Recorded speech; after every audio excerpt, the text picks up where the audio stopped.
Welcome to the Man from Macro, and this week I'm going to look at something which is a slightly out of consensus view, not a base case, but it's something which has been building a bit of momentum in the market.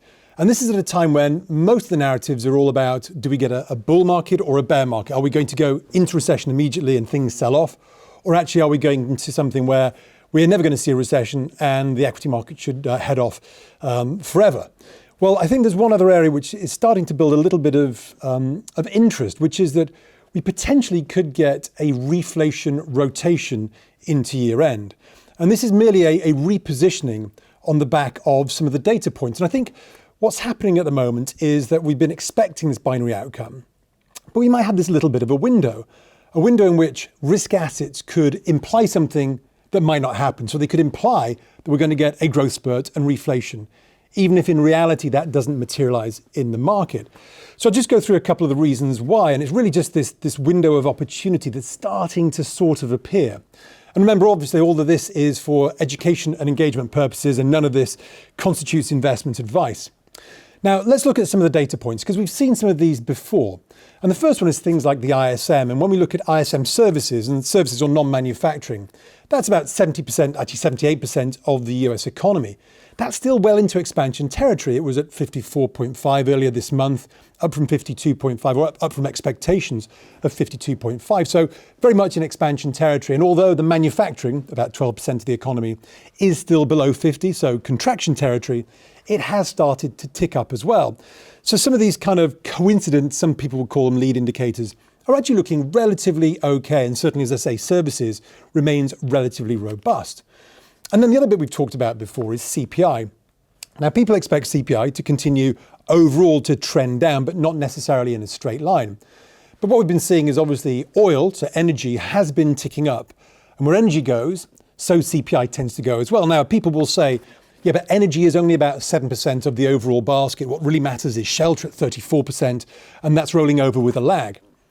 But that's the key. It rolls over with a lag. How quickly is it going to roll over? And is it going to roll over quickly enough and fast enough to offset the smaller component, which we're starting to see breaking higher? So if WTI goes higher, actually generally CPI does as well, because even things like food, well, that's impacted by energy. And some of the other manufacturing processes that leads to goods in CPI are also impacted by energy. So although energy is only 7%, it does have a bigger impact. If that's starting to tick up, it might be that CPI rebounds a little bit, or at least the chances of us resetting back to the Fed's target 2% in the short term may be very difficult. So all of that creates a sense that maybe there's a little bit of growth. Now, in reality, it might just be misinterpreting a rebound in inflation for reflation, which is a rebound in growth. But if risk assets pretend there is reflation, it doesn't matter whether the economy goes into recession H1 next year. Right now is what matters. And some people are seeing this and thinking, well, maybe we can get a bit of a bounce. It's also being impacted by what's happening abroad. We've talked about China. China's under a lot of pressure, but policymakers have been coming out with both looser monetary policy plus macro-prudential policy, as they've been defending the big line, the big trend line in the SH composite index. Now, a lot of people always think that if China comes in with liquidity, that's beneficial for cyclical assets, things like commodities. And we've seen that again, a rebound in some of the commodity stocks. Now, this might not actually be true stimulus from China. This might actually be support. They're supporting things like the property sector, which is deflating, and they might be trying to support that from deflating too quickly.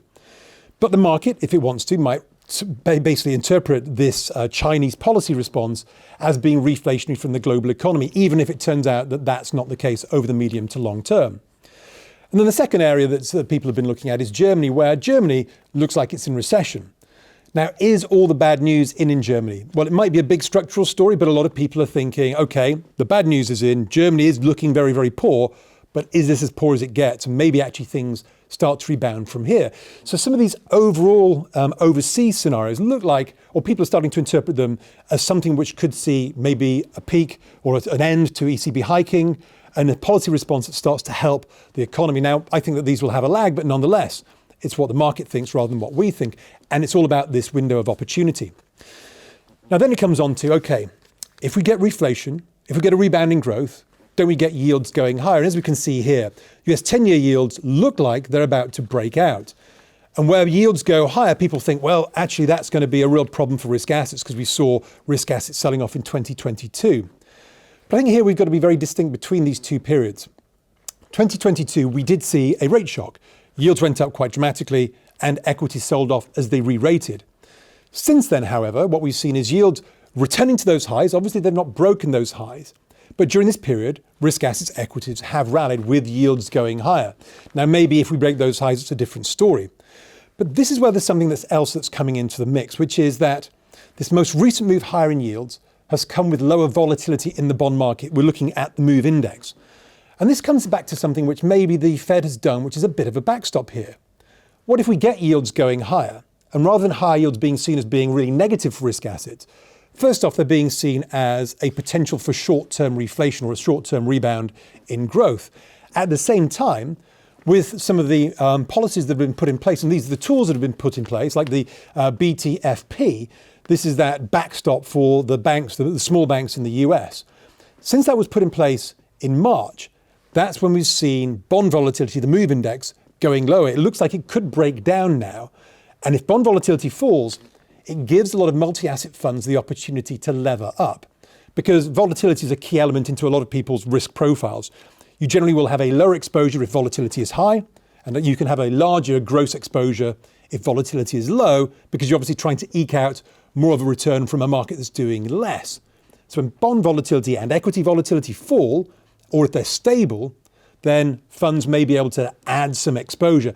And with a lot of hedge funds, they've missed a lot of this equity rally this year. And as we come into year end and they're looking at, can they make up a bit of performance to make themselves look good? There is this potential that they could basically go on the charge into year end as long as bond volatility remains relatively low. And they've got some dry powder in which they can increase the leverage into year end. And with yields going up, they're most likely to look at the cyclical parts of the market. That's things like the miners, maybe some of the energy stocks, even things like Europe. Now, the DAX remains close to its all-time highs, and to me, it looks like it's rolling over. But nonetheless, we have to be aware that this is a plausible scenario in which the market interprets higher yields with lower volatility in those yields as being a positive risk environment for cyclical risk assets. Maybe it's not a base case, but we certainly have to take it into consideration. And we can also see that this has happened before. In 2008, in what turned out to be the midst of a significant recession, in the middle of 2008, a lot of people thought that the recession was over or was coming to an end, and we were getting a reflationary impulse because we saw WTI, this is crude oil, nearly hit $150 in the middle of that year. That gave this signal to a lot of people that things could have been a lot better than they were. So we can see how certain assets can create the illusion that there is maybe growth when there isn't growth. And if there is certain positioning which wants to reposition over a short period of time, then those medium-term considerations can overrule some of the longer-term considerations, like a true recession could still be ahead of us.